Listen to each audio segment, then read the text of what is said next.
masira ye masira ye lamuru muso na segin n'o ye Hata Kamara ye bon Hata Kamara ni masira in ka furu daba bangeno de kɔnɔ o de ko b'a fɔ ko daba ye lamuru de Gire den de donc a sɔrɔla o sira de fɛ donc Daba Keita fana a bangena san 1985 ni 85 a bangena Gire Moribo fa a ba tun tɔgɔ de Hata Kamara o tun ye Basaga ka de Basaga ye Bagunu dugu dɔ de ye n'o b'a fɔ Bagunu bɛ bɛn Bale arrondissement ma Nara mara la donc Hata Kamara o ye Bale Basaga ka de maintenant Daba Keita a bangena comme n y'a fɔ cogo min san 1885 bon maintenant u y'a don école la a si tun bɛ san 10 na waati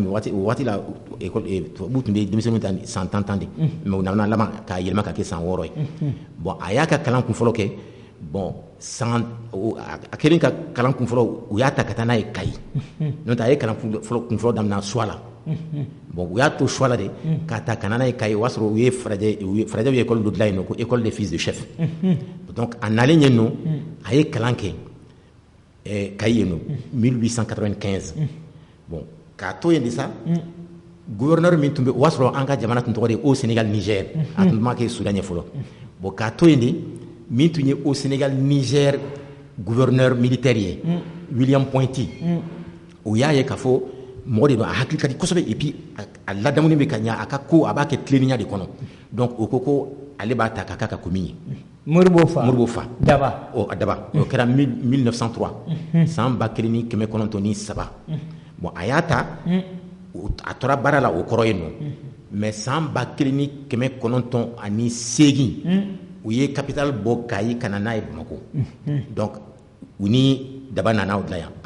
a ye Bamako sɔrɔ o sen de fɛ donc capitale fɔlɔla Sénégal a bɔra Kayi donc a bɔra Kayi ka na Bamako ani gouverneur nana 1903 bon a nalen yen nɔ u y'a la loger so dɔ de kɔnɔ Kuluba o y'a sɔrɔ muso fɔlɔ min tun b'a bolo o ye Modibo Keita ninnu ba de Hatuma Kamara donc k'a to Kuluba yen de a den fɔlɔ wolola n'o ye Hawa Keita o de Daba den fɔlɔ ye ka tila ka fɛn wolo yen nɔ Male Kuluba yen nɔ ani a fa tɔgɔma Masira bon 1915 de san 1915 a bɔra Kuluba ka na Bamako a sigiyɔrɔ bɛnna Bamako kura de ma Modibo Keita de kɛra den fɔlɔ ye a bolo min wolola Bamako dugu kɔnɔ a bɔlen Kuluba ka na yɛlɛma Bamako den 3 olu bangena Kuluba n'o ye Hawa den fɔlɔ ani Male ani Masira bon a nalen Bamako de den fɔlɔ 1915 a nana Bamako kura bon Modibo de kɛra den fɔlɔ ye min wolola Bamako kura donc n bɛ se ka fɔ muso 4 de tun bɛ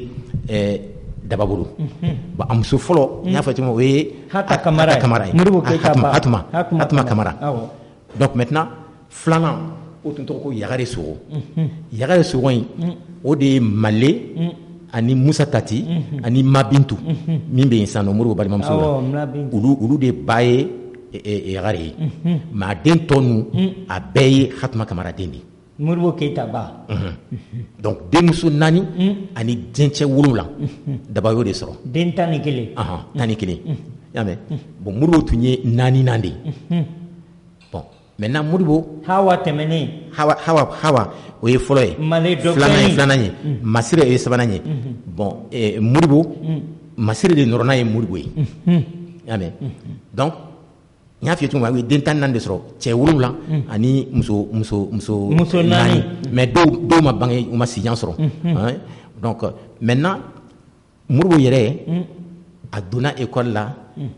1925 a wolola 1915 juin kalo san 1915 le 4 juin voilà le 4 juin juin kalo tile 4 donc maintenant a si selen san 10 ma u y'a la don école la mais yana ka don tubabu ka école la a ye morikalan de kɛ fɔlɔ bon a donnen tubabu ka école la a tun bɛ classe min kɔnɔ u mɔgɔ 100 de tun bɛ classe kɔnɔ classe 1 donc k'a fɔ denmisɛnninw cayara école la a ma daminɛ classe 1 kɔnɔ a ma daminɛ bi kabini o tuma donc maintenant a ye kalan kɛ k'a to a ka kalan san 5nan na u ye fɛnw kɛ concours kɛ u b'a fɔ ma ko CPI a bɛ fɔ ma ko CPI bon ale n'i ye Mali école 9 ka bɔ Ɲafunke ani Tombouctou la les 71 premiers minnu fɔlɔ mɔgɔ 71 minnu ye u bɛ danni kɛ Mali Sudan kɔnɔ bon Modibo Keyita kɛra 9nan de ye mɔgɔ 71 in na Modibo Keyita kɛra 9e de ye u la 9e en 71 71 personnes classées Modibo était 9e bon donc o la u y'a bila ka taga école dɔ la n'i ye CP sɔrɔ i bɛ taa école min na u y'a bila ka taa o tun école ni o de tɔgɔ kɛra Terrasson de Fougères mais u tun b'a fɔ ma école supérieure primaire de Bamako o de ye lycée Askia Ɲasan donc a ye san 3 kɛ kalan na yen nɔ donc ka taa 1930 ka taa bila 1933 bon o la ani minnu tun bɛ ɲɔgɔn fɛ yen nɔ n bɛ se k'olu don tɔgɔ f'i ye Tijani Keyita tun b'a la o ye Bamakɔka ye Falike Jara ani Mohamed Soumare olu ye Narakaw ye Mamadou Koulibaly ani Alassane Touré ani Bouba Maïga olu ye Gawokaw ye Omar Sissoko ani Moustapha Diop ani Pierre Oumar olu ye Kayikaw ye Seydou Bagayogo ani Santigi Sogodogo olu ye Sikasokaw ye Cimogo Koulibaly ani Cikura Boire olu ye Segukaw ye Yakuba Santara o ye Sanka ye Jakalija Koulibaly o tun ye Djeneka ye donc ani ninnu ye ɲɔgɔn sɔrɔ o école min na bi n'a bɛ fɔ ma ko lycée Askia u ye san 3 kɛ kalan na yen nɔ o san 3 in dafalen écolesoba tun bɛ Dakar u b'a fɔ ma William Ponty u ye concours kɛ o san o san u bɛ concours dɔ kɛ farafinna tilebiyanfan bolofara min bɛ tubabuw ka mara kɔrɔ u bɛ concours kɛ ka mɔgɔw dɔ ta ka taa n'u ye écolesoba in na Dakar Gorée bon o san en 1933 concours min kɛra Modibo de ye bɛɛ dan Sudan bɛɛ mais n'i ye farafinna bɛɛ ta tilebiyanfan bolofara in Français tun bɛ yɔrɔ min mara la a kɛra 5nan de ye Modibo bon o san u ye mɔgɔ 91 de ta n k'a fɔ mɔgɔ 93 mais o mɔgɔ 93 in na 21 olu bɔra Sudan de ye bɛɛ dan donc Modibo taara a ye kalan kɛ yen nɔ a tilalen kalan na ale ye école karamɔgɔ yɛrɛ ɲini a tilalen kalan na u y'a mité Bamako yan nɔ bon peut-être ni question wɛrɛ bɛ yen nɔ a ye min kɛ a ka école karamɔgɔya kɔnɔ yan'a ka don politique la ni jaabi b'i fɔ o la n bɛ se ka question b'i fɛ n bɛ se ka jaabi di. Adama jara nɔ sara i bɛ misigi dɔɔni k'a la n kɔrɔkɛ ka ji dɔɔni min. k'a fɔ sisan aw tulo bɛ radio fréquence 3 de la jɛmukan min bɛ kɛ a dimanche nɛgɛ ɲɛ 10 ka taa bila 12 n'an ko ma Zakala club n'a bɛ kɛ Bubula fɛ o émission don maa min b'an bolo bi l'intellectuel le journaliste le grand patriote n'o ye Dawuda Tekete an y'ale de wele a ka kuma Mali cɛba kan n'o ye Modibo Keyita a n'a ye minnu kɛ aw b'a bɛɛ mɛn kelen kelen fo ka émission ban sisan ne kɔrɔ Dawuda Tekete i kelen ka nin kalan ninnu bɛɛ fɔ o ko Modibo ye école karamɔgɔya kɛ Mamadou Konate la ko Mamadou Konate yɛrɛ de tun y'a ka directeur fɔlɔ ye o hukumu kɔnɔ o bannen k'a kɛra député i bɛ se k'o fɔ an ye fo ka na se présidentya ma a ye présidentya sɔrɔ cogo min. N'Ala sɔnna donc effectivement Modibo tilalen kalan na William Ponty o kɛra san 1936 1936 major de sa promotion. oui a ye bɛɛ dan avec 14 oui a ye moyenne min sɔrɔ o bɛ n bolo yan nɔ 14,85 exactement bon maintenant a tilalen kalan na a ko komi ale de ye bɛɛ dan William Ponty o san na 1936 mais n b'a fɛ ka min fɔ bon n t'o fɔ parce que n ye maliyɛn ye dɛ n y'o fɔ k'a da misaliw dɔw de kan an ka jamanadenw n'an seginna an yɛrɛ ma k'an yɛrɛ dɔn ka an ka danbe n'an ka hɔrɔnya k'an ka baara bɛɛ sinsin o de kan a ma daminɛ an bɛ kɛ misali ye diɲɛ bolo walahi mun na parce que 1915 1915 Modibo wolo san yɛrɛ fɛn Mamadou Konate ale tun bɛ William Ponty ale de fana ye bɛɛ dan a bɔ san Mamadou Konate kelen fatura le 11 mai 1956 major sa promotion à William Ponty Mamadou Konate école karamɔgɔ de tun don major sa promotion donc ni Modibo fana kɛra o ye o bɛ min yira k'a fɔ n'an y'an yɛrɛ dɔn ka wariko de bɔ an ka ko la k'a kɛ an k'a kɛ Ala ɲɛsiranya ni mɔgɔw ka danbe n'u ka hɔrɔnya kosɔn ka tilennenya dɔ ta an bɛ kɛ misali ye diɲɛ bolo wallahi parce que m'a fi ngo Modibo y'a kɛ san min u ye mɔgɔ 90 ani 3 de ta farajɛw farafina Afrique de l'Ouest la mais 21 o bɔra Mali la Soudan Modibo de fana kɛra olu premier bɛɛ ka premier William Pointé u bɔ san Mali bɛɛ o don a bɛ wele Soudan Mali bɛ ali u bɔtɔ William Pointé école la ale de bɛɛ da ɲɛ fana a ko munna ale sera k'o kɛ alors que ale tun kɛra duurunan de Afrique de l'Ouest bɛɛ la mais u bɔ san a kɛra premier a ko parce que a tato a fa kama Daba Keita ko kama Modibo i ye bɛɛ dan Soudan i tato filɛ nin ye yen nɔ i jija i mana kɛ bɔla don min u k'a fɔ e ye bɛɛ dan ladamu sira la ani kalan sira la o de fana kɛra o a ye c'est à dire que u yɛrɛ b'a fɔ la a fɛnw bɛ n ka livre in kɔnɔ ani minnu ye kalan kɛ dɔw ye Dahomeyw ye dɔw bɛ Niger c'est à dire français tun ye jamana min na Afrique de l'Ouest olu bɛɛ tun bɛ yen u bɛɛ da bɛnna na ko Modibo ɲɔgɔn tun t'u la ko ni Modibo tun bɛ tɛmɛ dɔrɔn i b'a ye k'a fɔ a bɛ bɛɛ ɲɛ sama quoi ko parce que a ka jan a ka bon et puis a tun tɛ don manamanako la donc a nalen a ye baara daminɛ Bamakɔ yan fɔlɔ o y'a sɔrɔ mɔgɔ min tun y'a ka karamɔgɔ ye k'a to lycée Askia in na Terrason de Fougère na o tun ye Mamadou Kanate tun b'o la Mamadou Kanate ye Modibo la kalan école la oui a ka maître de ye Mamadou Kanate ye Mamadou Kanate y'a la kalan k'a ta 1930 ka taa bila 1933 k'a to o école primaire supérieure de Bamako la yɔrɔ min bɛ wele sa lycée Askia Mohamed o y'a sɔrɔ Mamadou Kanate tun ye école karamɔgɔ de ye yen nɔ y'a ye donc maintenant Ala nana kɛ a nalen tugun a nana sɔrɔ Mamadou Kanate o bɛ yan donc ka Mamadou Kanate to yan nɔ a n'o commencera ka ko kɛ ɲɔgɔn fɛ a wagati la farajɛw ka école karamɔgɔ ani farafin ta hali n'u ka diplôme ye kelen ye u bɛ baara min kɛ a bɛɛ ye kelen ye farajɛ ka sara tun ka ca ni farafin ta ye siɲɛ 3 donc olu Modibo Keita Wɛzɛn Kulibali Mamadou Konate Madiba Dancogo ani Wɛzɛn Kulibali olu de jɛra ka syndicat fɔlɔ dilan min ka kɛlɛ bɛna ɲɛsin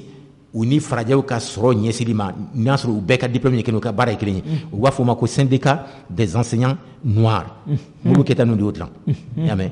bon pour que k'u ka kɛlɛ la wuli ka fɛn donc kabini o tuma ani Mamadou Konate bɛ ɲɔgɔn bolo a ka maître tun don école la mais a nalen a y'i gɛrɛ Mamadou Konate la pour k'u ka baara kɛ min b'a to farafinw bɛna hakili sɔrɔ ka segin u yɛrɛ ma ka wulikajɔ kɛ k'u ka yɛrɛma hɔrɔnya segin u ma ani Mamadou Konate y'o baara kɛ ɲɔgɔn fɛ donc maintenant u ye ɲɔgɔn sɔrɔ o syndicat kɔnɔ mais yanni u ka ɲɔgɔn sɔrɔ o syndicat kɔnɔ u tun ye tɔn dɔ sigi n'u b'a fɔ ma association o association fɔlɔ o tun ye art et lettres Modibo Keita de y'o dilan 1937 san kelen a nalen a y'o dilan maintenant o association in bɔlen ani Mamadou Konate ye ɲɔgɔn sɔrɔ association min fana kɔnɔ u b'a fɔ ma ko le foyer du Soudan bon o association in Mambi Sidibé de tun y'o dilan ni Kati lycée tɔgɔ dalen b'o la sisan nɔ bon o association in kɔnɔ Modibo Ampateba tun b'a la Assane Sey tun b'a la Ousmane El Madani Touré tun b'a la Lazare Coulibaly tun b'a la Mamadou Konate ni Modibo Keita olu bɛɛ tun b'o o tɔnba in kɔnɔ bon o bɔlen u ye association filanan dɔ fana dilan ko l'association des amis du rassemblement populaire bon olu association de tun ka baara ye mɔgɔ minnu ye kalan kɛ farajɛw ka écoleso la ka hakilina d'u ma min b'a to u bɛ taa an danbe n'an ka hɔrɔnya sira kan ka wulikajɔ kɛ min b'a to an ka hɔrɔnya bɛ segin an ma donc o bɔlen ɲɛnamina u nana don syndicat la syndicat min dilanna n y'o f'i ye fɔlɔ o ye école karamɔgɔ ka syndicat ye Madiba Dancogo Mamadou Konate Wɛzɛn Kulibali Modibo Keita olu de ye o syndicat in dilan bon o syndicat filanan min fana dilanna o ye minnu bɛ baara la banquiw ani commerciw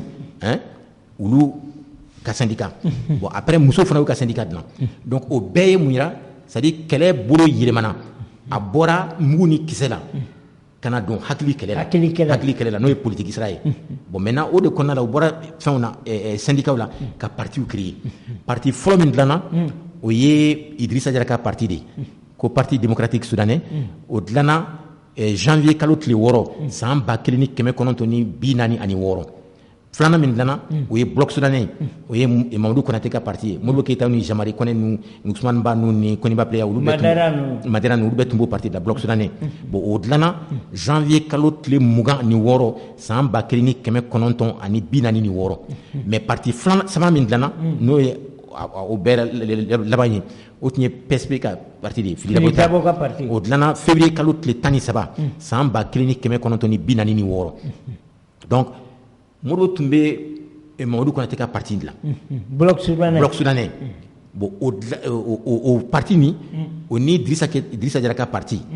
olu de farala ɲɔgɔn kan le 22 octobre 1946 ka kɛ Union Soudanaise RDA ye bon o Union Soudanaise RDA ni élection daminɛna 45 farajɛw ye bon u jagoyara ka élection don an ka jamanaw la pour que an ka députéw fana sɔrɔ min bɛ taa kuma an tɔgɔ la Faransi yen nɔ maintenant o kelen Union Soudanaise RDA nin créelen Filidabo ma sɔn ka don a la k'ale bɛ to n'a ka parti ye bon ale tora n'a ye maintenant o parti ni Union Soudanaise RDA a ɲɛmɔgɔba tun ye Mamadu Konate de ye bon a ɲɛmɔgɔ dankan n bɛ se k'a fɔ ne ye secrétaire général ye o tun ye Modibo Keyita ye maintenant élection fɔlɔ la ka taa 45 fo kana bila pratiquement 55-56 Filidabo de tun bɛ gagner mais après Union Soudanaise RDA ka baara bolo o commencera ka san sɔrɔ bon o san sɔrɔ baara fana a ma kɛ san 1 a ma kɛ san 2 a ma kɛ san 4 a san jan kɔnɔ baaraw kɛra mɔgɔ min ka wuli ka jɔ bonyana n'a bɛɛ ye o baara la Union Soudanaise RDA ka san sɔrɔ baara la o ye Modibo Keyita de parce que ka taa san 1947 ka taa bila san 1950 la donc san 4 n k'a fɔ 5 47 48 49 50 n k'a fɔ san 4 a y'i ban a ka sara la Modibo Keyita a tun tɛ sara a jɛra ka sara ko ka disponibilité ta pour que ka don jamana kɔnɔ ka taa kuma na jamanadenw fɛ min b'a to u bɛna hakilina sɔrɔ u k'u yɛrɛ u ka wuli ka jɔ kɛ k'u ka yɛrɛma hɔrɔnya segin u yɛrɛ ma san 4 a jɛra ka sara kɔ a papier bɛ bɛ n ka livre kɔnɔ gouverneur ye min signé k'a fɔ u ye disponibilité d'a ma san 4 donc Modibo ka baara de kosɔn Union Soudanaise RDA commencera ka jɛnsɛn jamana bɛɛ kɔnɔ bon ala nana kɛ 1956 Mamadu Konate banna donc Modibo Keyita ale kɛra a ɲɛmɔgɔba ye mais a ma sɔn k'a fɔ u k'a fɔ a ma président du parti parce que a k'ale t'a fɛ ka Mamadu Konate ka place ta hali Mamadu Konate ni min ka kan a b'o danbe o ka hɔrɔnya a b'a to a bolo donc ale continue ni secrétaire général y'a ye donc ale ka wuli ka jɔ de y'a kɛ élection laban minnu nana kɛ yanni indépendance ka kɛ à partir de 1953 Union Soudanaise RDA commencera ka yɛlɛ fo kana kɛ en 56 élection minnu kɛra Modibo yɛrɛ kɛra Bamako maire ye o senfɛ élection fɔlɔfɔlɔ min kɛra ka maire sigi Bamako yan nɔ o kɛra 56 de Modibo kɛra maire ye élection senfɛ donc ensuite a kɛra député ye constituante française la donc k'a to o député ya la a ka baaraw continuera baara ninnu senfɛ élection laban min nana kɛ yanni indépendance ka taa n'o kɛra 57 ensuite 59 parti saba de tun commencera ka san sɔrɔ n bɛ se ka fɔ o ten quoi o parti fɔlɔ o tun ye Union Soudanaise RDA ye filanan o tun ye PSP ye n'o ye Filidabo ka parti ye bon sabanan o tun gɛrɛlen bɛ Union Soudanaise RDA la o ye Union des populations de Bandiagara dɔgɔnɔw bon naani min fana tun bɛ yen bon naani min tun bɛ yen nɔ o ye Union Dogon Pôle o fana tun ye dɔgɔnɔw ka yɔrɔ mɔgɔw ye mais o tun ka surun PSP de la donc 1956 loi cadre talen k'a fɔ élection ka kɛ pour que ka assemblée territoriale sigi bon Union Soudanaise RDA y'a ɲini PSP fɛ k'u ka liste commune kɛ mais Filidabo ko non k'ale olu tɛ sɔn bon donc maintenant mais u ko k'u bɛ 1/3 des représentants u b'o de di PSP ma parce que déjà o y'a sɔrɔ Union Soudanaise RDA ye san sɔrɔla daminɛ ka tɛmɛ PSP kan mais comme Filidabo ma sɔn élection ninnu kelen Union Soudanaise RDA ye 57 députés bon Union des populations de Bandiagara o ye 7 députés bon PSP o ye 6 députés u y'o sɔrɔ bon maintenant o kelen Union des populations de Bandiagara comme u tun ni RDA de ka surun a y'a ka député 7 fara Union Soudanaise RDA ka député kan Modibo Keyita parti bon élection laban min yɛrɛ kɛra yanni indépendance ka taa o kɛra mars 59 o élection de senfɛ parti si wɛrɛ ma député sɔrɔ a bɛɛ kɛra Union Soudanaise RDA ka député 80 députés bon olu députés de nana ka baara kɛ o ni parti fo ka indépendance proclamée le 22 septembre 1960 peut-être maintenant yan'o ka kɛ fɛn caman kɛra fédération ko ni fɛnw ni an da bɛ se ka don o la kɔfɛ voilà nin diyara n ye n kɔrɔkɛ ba n y'a miiriya Ismaël Samakɛ an bɛ kalanso bi mais yan'an ka na indépendance la ne kɔrɔkɛ Dawuda Tekete fédération du Mali tun sigira sen kan au fana kɛra cogo di fo kana éclater. Je crois le 20 août 1960. Oui, effectivement. Donc au ko kɛra cogo di. Bon, fédération yɛrɛ a nacogo o b'a yira k'a fɔ a tun ka gɛlɛn a tira wagati min a tun ka gɛlɛn a ka tɛmɛ wagati kan ka da mun kan parce que mɔgɔw de tun ye ɲɔgɔn sɔrɔ a kɔnɔ u ka laɲiniw tun tɛ kelen ye bon laɲiniw tun ye kelen ye ka se hakɛ dɔ ma mais taalen ɲɛ danfaraba tun b'u ni ɲɔgɔn cɛ o sɔrɔla mun fɛ n y'a f'i ye an tun bɛ farajɛw de ka mara kun français précisément donc olu tun t'a fɛ parce que u b'a dɔn min b'an bolo o t'olu bolo olu ka ɲɛta a sirilen bɛ anw ka dugu jukɔrɔfɛnw de la n'u m'o sɔrɔ dɔrɔn u ka fɛn bɛɛ bɛ jɔ pratiquement donc comme u y'o ye u y'a ye fana k'a fɔ guerreba filanan min kɛra n'a b'a fɔ ma deuxième guerre mondiale o y'u yɛrɛ ka fɛn caman segin kɔ farajɛla y'a mɛn bon o segin kɔ in tun ye anw ka mɔgɔw de ta français tun y'anw ka mɔgɔw de ta ka taa u dɛmɛ kɛlɛ la olu de y'a ye san k'a fɔ ja an tun b'a miiri k'a fɔ français ye min ye u t'o ye mɔgɔw ka wuli ka na k'u yɛrɛ ka dugukolo bosu la f'u ka ɲɛmɔgɔw bɛ boli ka taa jamana wɛrɛ la ka t'i yɛrɛ kalifa a ko ja n'an fana sera ka wuli ka jɔ kɛ an bɛ se ka tila u la an tun b'u bila yɔrɔ min o tɛ yen donc o hakilina kura min commencera ka na mɔgɔw la o de y'a kɛ mɔgɔ kalannenw fana commencera ka fara ɲɔgɔn kan mais comme de Gaulle Faransi u y'a ye k'a fɔ u tɛna se ka yɛrɛmahɔrɔnya in lajɔ tuguni u ye mun kɛ u y'u teriya ka sariyaw dɔ ta ko loi cadre o kɛra san 1956 bon o loi cadre ni o de y'an ka jamanaw kɛ jamana fitinin k'u fara-fara ka bɔ ɲɔgɔn na n'o tɛ fɔlɔ an bɛɛ tun bɛ fédération ba de kelen de kɔnɔ mais o fana nana cogo jumɛn mun na u wajibera ka nin kɛ u m'a kɛ parce que a ka d'u ye dɛ farajɛw m'a kɛ ka d'u ye dɛ u degunna de u ka degun daminɛna mun na san 1954 1954 Vietnamien wili o kama jɛnjɛn fu k'u ka sɔrɔdasiw tila bɛɛ faga k'u gɛn ka b'u ka jamana la bon o san kelen mois de novembre tile fɔlɔ la Algériens fana ye marifa ta k'u ka yɛrɛmahɔrɔnya Algériens ta fana tɛmɛnen bɔlen ko yen nɔ Camerounais fana wulila mais u ye min faga Camerounais la Ala dɔrɔn de b'a hakɛ dɔn Camerounais yɛrɛ ko mɔgɔ miliyɔn 1 bon français ko 400 000 donc u y'a ye sisan k'a fɔ mɔgɔw commencera ka marifa ta parce que u y'a ye k'a fɔ ko an tun b'u bila min na an tun y'a miiri k'a fɔ u ye min ye u t'o ye u fanga t'o ye tuguni donc de Gaulle siranna o ɲɛ donc a ko sisan an tɛ se k'u ka yɛrɛmahɔrɔnya jɔ mais pour que u kana tilanna n'u tora k'u faralen ɲɔgɔn kan ka kɛ kuluba kelen ye a ka gɛlɛn an k'u mara mais pour que k'u sɔrɔ u ka to an ka mara kɔnɔ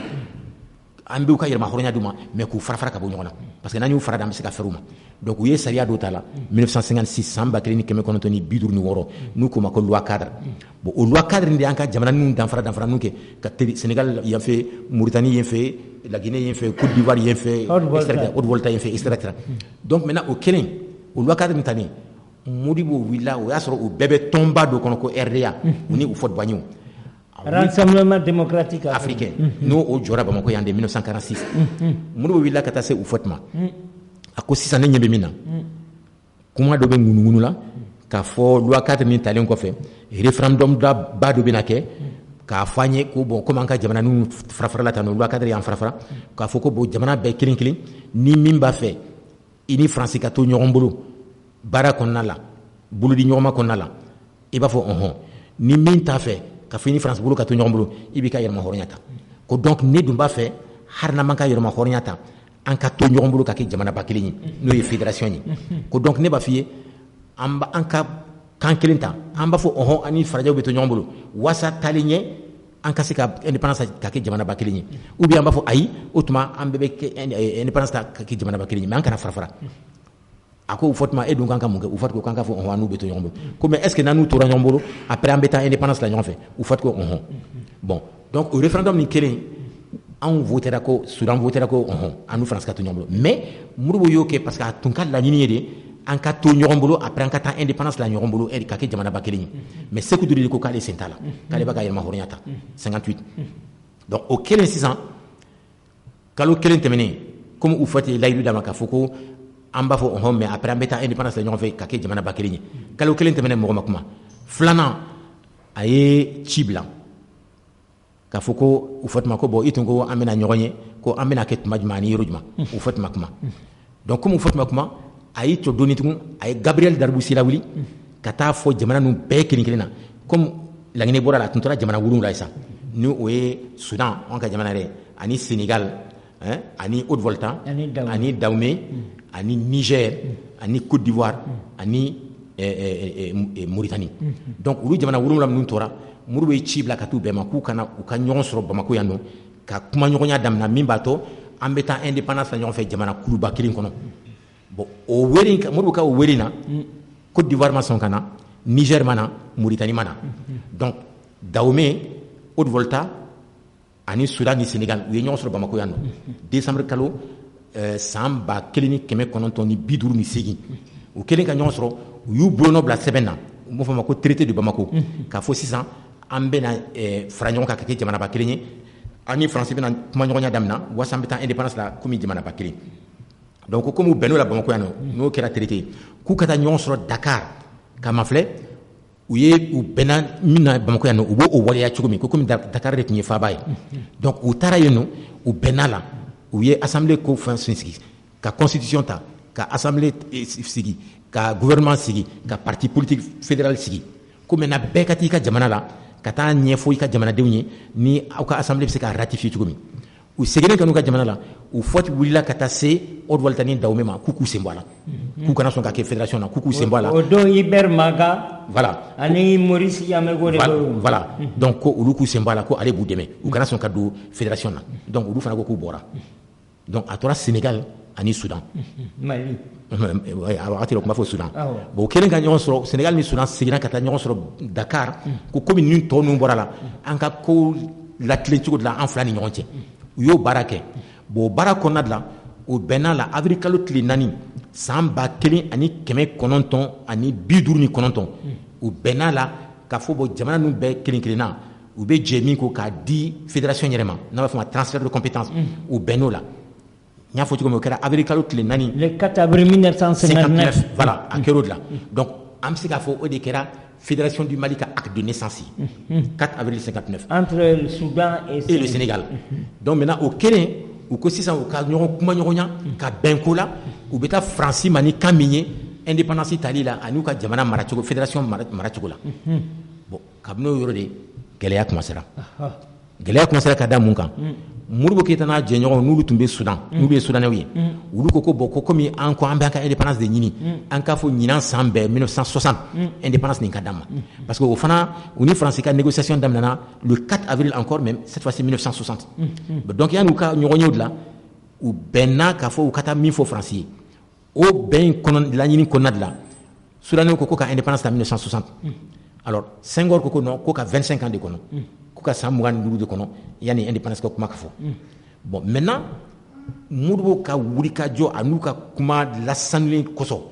Waldodo Ndiaye ani Mamadou Dia olu y'u fara ka bɔ Senghor la ka na fara Modibo ni Soudanais kan ko donc indépendance ka taa 1960 donc o négociation de kɔnɔna la finalement comme u taara n'o kan de indépendance taara le 20 juin 1960 juin kalo tile 20 san 1960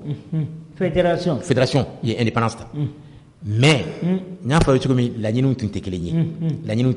kabini indépendance ta tuma la a date la o yera kaban maintenant indépendance talen il fallait que u ka bɛn ko la a ko fɔlɔ ye mun ye min bɛ fédération ka hukumu kɔnɔ o ka kan ka gérer cogo jumɛn o ka kan ka labɛn cogo jumɛn a ka kan ka a baara kan ka kɛ cogo jumɛn a fɔlɔ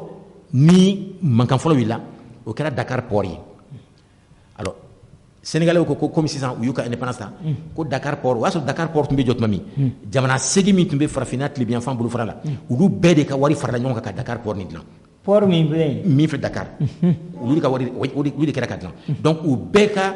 sɔrɔ tun ye kelen ye a la a nafa la bon Sénégalais ko comme u y'o indépendance ta ko sisan u ka tɔw ta tigɛ kaba la a Modibo ko non tant que an ma port ni statut changé k'a yɛlɛma k'a fɔ sisan a tɛ Afrique de l'Ouest bɛɛ ta la mais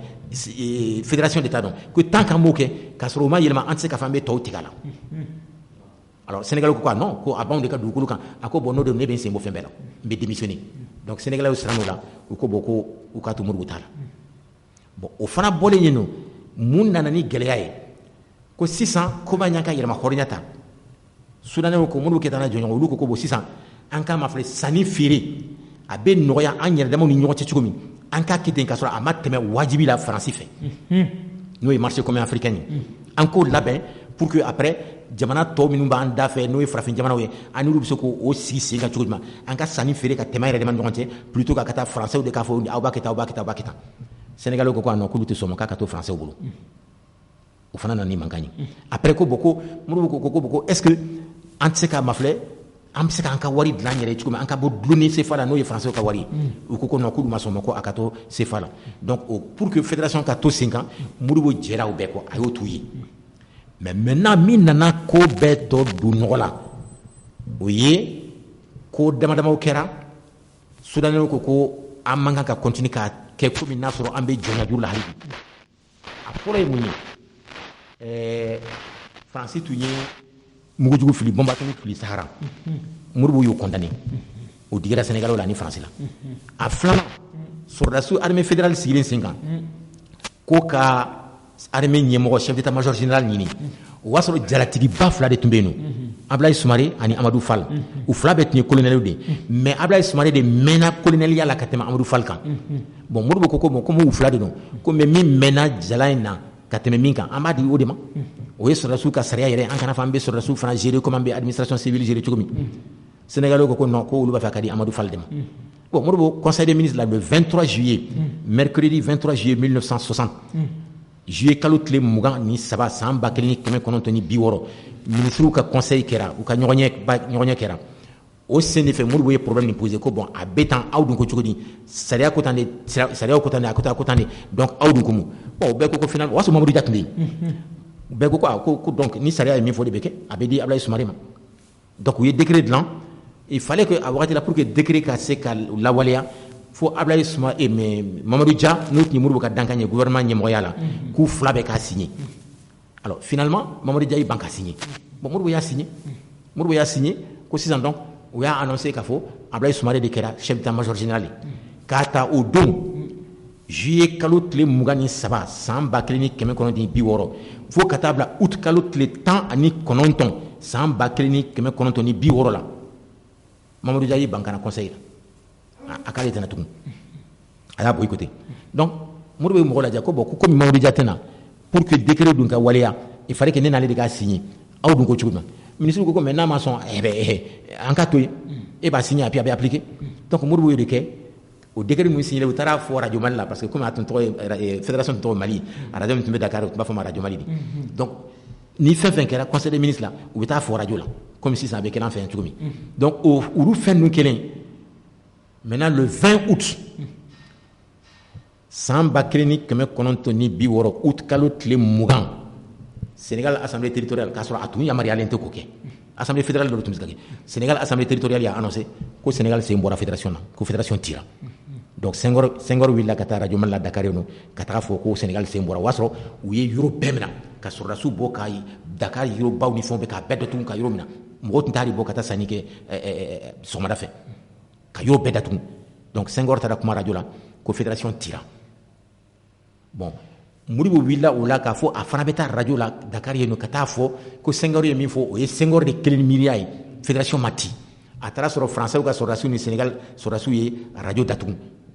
ko a tɛ don bon o y'a sɔrɔ Sénégalais dɔw bɛ yan ni Soudanais don olu tun bɛ Modibo fɛ donc olu ye Modibo ta dogo na ka taa n'a ye Rufisque o y'a sɔrɔ radio satellite dɔ tun bɛ yen nɔ fan dɔ tun bɛ yen nɔ donc o taara n'a ye Rufisque de Modibo kumana k'a fɔ Senghor ye kuma min fɔ Soro radio la k'a fɔ ko fédération tira ko tiɲɛ tɛ ko a y'a yɛrɛ ka miiriya fɔ n'o tɛ fédération ma ci fédération b'a nɔ la Modibo segin to ka bɔ Rufisque ka na Dakar u taara kunbɛn k'a minɛ sɔrɔdasiw France sɔrɔdasiw ni Sénégal sɔrɔdasiw gendarme u taara minɛ ka taa datugu so dɔ kɔnɔ k'a tɛ bɔ k'a datugu o y'a sɔrɔ entre temps Soudan n'o ye sisan Mali ye o sɔrɔdasiw a gendarmew a ministres minnu tun bɛ yen nɔ fédération tɔgɔ la u y'u bɛɛ minɛ k'u bɛɛ datugu ka sɔrɔdasiw n'u ka marifaw bɛɛ Soudanais n'u k'u ka marifaw n'u ka fɛn bɛɛ boso la k'u datugu bon donc u y'a annoncé k'olu bɔra fɛn na u ye Modibo ninnu datugu ani Soudanais ninnu bɛɛ k'u ta k'u bila terrain kɔnɔ ka n'u bila frontière la ka frontière datugu ko désormais soudanais cité du Sénégal ni visa Sénégal visa ti bolo ou yo institué bon donc ka fote ko fédération tirata maintenant murbo ko fédération mati ay mo la wuri ay lettre ci de Gaulle ma ka fo bo de Gaulle ani fédération ni français papier nous signé ka fo ambena barakeno de tono de fédération mati kana Sénégal ka indépendance reconnue ka ci Nations Unies là waso le 28 juillet 60 oui fond blakata Nations Unies la ka fo fédération bena de Nations Unies là ay lettre ci Nations Unies secrétaire général ma ka fo papier nous tira ka fo ko fédération ba fe ka do Nations Unies là kuko de considérer au kana Sénégal ka indépendance considérée ni na sembe bien kana ka obeya oui nous et précisément septembre kalot le duru samba clinique keme konontoni biworo alors oui Sénégal assemblée de Gaulle nommé et plutôt Senghor nommé président du Sénégal maintenant François Carl la sigide min tumbe fédération créfe yono Dakar Etier de Bois-Lambert au fanaya ka lettre de créance le 11 septembre 1960 septembre kalot le tani kele samba clinique keme konontoni biworo atara ka lettre di Senghor ma ko Sénégal et français Sénégal ka indépendance reconnue o de digira mudu la maintenant mudu parti ni gouvernement ni commandant de cette section nous bewele Bamako ku kana bon ay fin ci go fuyi ko bo dun ko ci godi au kera lycée technique de là hein le jeudi 22 septembre 1960 so ba voilà bien haribi donc you réunis nous bon jama beko ko an kana don wore signé an kana don wore ko o Europe bela an ka indépendance proclamée 22 septembre 1960 bon donc au don de kera an ka irema horenya tali duni donc en français tché ka fin be mogo ko en français ani fin bête que français la ka fana te be tchété a matière déjà hari indépendance italien ani français ka commencer ka sigi ka kuma nyonya ke am se ka barake nyombolo tsukomi mais be ka do indambe don ikana afiba lagusi kana fo iba mafle komi e kafsanaï o nyonye nous dam nana précisément 1962 ani français yabe wasro entier galère la kosobe entier galère Sénégal est frontière d'Atoum ou ni France buru nyombo ou fait nous fana contana ko voilà ant ta fait minka ke o maketu ni fédération tiran parce qu'ant ta fait jamana ka fara nyonka donc maintenant comme Sénégal est frontière d'Atoum en fana ma fait fo mo kan kan jigi doñal an kan jigi do ala an kan jigi doñal do jampay madame na sisa non si santé kan jigi doñal la donc o jigi doñal la ni an commence à baroke kan ka fon giriwa mais ala yi min di Mali ma nanya don ne ba fawire ibina ni Qur'an ni fen ben bulu dakan aka dogo jamana be dinye kono ala di mima mbo fiye ka da misali min kan a ben bulu dogonte mais kuma be mana foli kama yame donc au kelen anya jigi doñer la mu be na ke Sénégal ma frontière fermée trente na fouy mudu boye munke ana je ñogon u ye goudron wuli Bamako fo Sénégal fo Côte d'Ivoire frontière ani Côte d'Ivoire frontière la ka camion keme saba grand camion remorque bilbao 10 tonnes ni 13 tonnes ka keme saba san a tracé ou fatma ka kuma ou fat ko way ko abe Dakar port bla et Abidjan port bla ka discussion donc au-delà u ye goudron bobanga goudron be boyan kata fo ani Côte d'Ivoire frontière la o jora mo botle la bon fe basa a bekra mo botle la donc o de tumbanka minan ta minu bita ko fe kata feri kata na yeno am mago be minu no tambulu kato ta Abidjan port la kana o kelen Sénégalais ou ka port jora net parce que port be Sénégal sigi ngonya jamana nu be bolo fo Mali donc Sénégal port jora net ou ka usine minu na tumbe fini ni fondran akori famba be tumbe bo Mali la usine minu tumbe u be tumi mu farila a karité famba bet mbe boyani en fana yanka comme ku ya datu anya datu mais mu bena ke kata septembre kalo samba kelen ani keme konontoni bi worni flala septembre 62 kata bla février 63 la Senghor ye mission saba de wuli ka se muru maka dili ko frontière ka daili ale minya datu katla kachibla katra sekuturema u fodwani Kwame Nkrumah, Gamal Abdel Nasser, Nehru, Tito de Yougoslavie, Kouka Mourou dérive à la frontière d'Aïli. Oui, Mourou Koko allait m'adatou. Kouarna Beyla, allait Clinton décidé, allait Jamana Nyemo de mon côté, Kafo Jamana allait détail, Koufou Jamana Doum de Kassiki Kam, fort, Nambe frontière d'Aïla, Abbé Daïle cas du manquant. Donc, au Nyonya de Kera, Jamana Doum Benala Kafo Boko, Anka Daïle Ninkanka. Au de Kera, février 63 où est visa wuli ko visa te ani Sénégal ni notre foro Sénégal malien soudanais tout du Sénégal ni visa tibou au mois de février là où est visa wuli ka tila ka terrain bila sira kan n'o tun degunna u tun ni bɛna tigɛ wallahi e ma ye hali u ye CEDEAO ka embargo min kɛ jɔn fɔlɔ sɛgɛnna ka tɛmɛ a bɛɛ kan Sénégal